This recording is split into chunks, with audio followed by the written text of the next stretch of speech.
দেশ নিয়ে কথা বলি না, বলি কি চাইনিজ রাষ্ট্রদূত বলেছেন যে আপনারা বাংলাদেশের নির্বাচনের ব্যাপারে তাদেরকে ব্রিফ করেছেন। আসলে কি ব্রিফ করেছেন, নির্বাচন সম্পর্কে কি ধারণা দিলেন চাইনিজ? আসলে আজকের যে মিটিংটা ছিল, এই মিটিংটা ছিল আপনার চাইনিজ কমিউনিস্ট পার্টির সঙ্গে আমাদের BNP meeting. That's a political পার্টির সঙ্গে একটা পলিটিক্যাল পার্টি মিটিং। এটা আমাদের একটা খুব অনেক পুরনো সম্পর্ক আছে আপনার চীনা কমিউনিস্ট পার্টির সঙ্গে। এটা প্রায় মিটিং মাঝখানে 15 বছর ছিল না, কারণ আপনার ফ্যাসিজম সেগুলো অ্যালাউ করেনি। এখন আবার আমরা সেটাকে রিভাইভ করেছি, ফলে আমাদের চাইনিজ কমিউনিস্ট পার্টির সঙ্গে আমাদের সম্পর্ক এখন আরও গভীর থেকে গভীরতর হচ্ছে। আমাদের দুই পার্টির সম্পর্ক আরও বৃদ্ধি পাচ্ছে, ভবিষ্যতে আরও বৃদ্ধি পাবে। আর আপনি যে প্রশ্ন করেছেন রিগার্ডিং ইলেকশন, এটা তো আমাদের ইন্টারনাল ব্যাপার।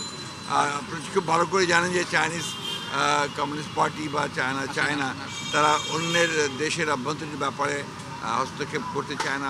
তবে তারা জেনেছে যে নির্বাচনের পরিস্থিতি কী, দেশের বর্তমান পরিস্থিতি কী, আমরা সেটাকে তাদেরকে ব্রিফ করেছি।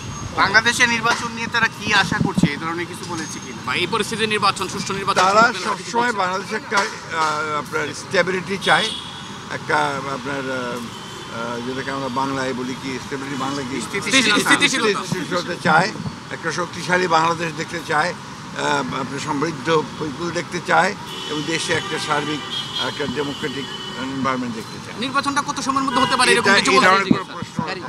এই ধরনের প্রশ্ন ওরা করে না এবং করাটা সঙ্গত না।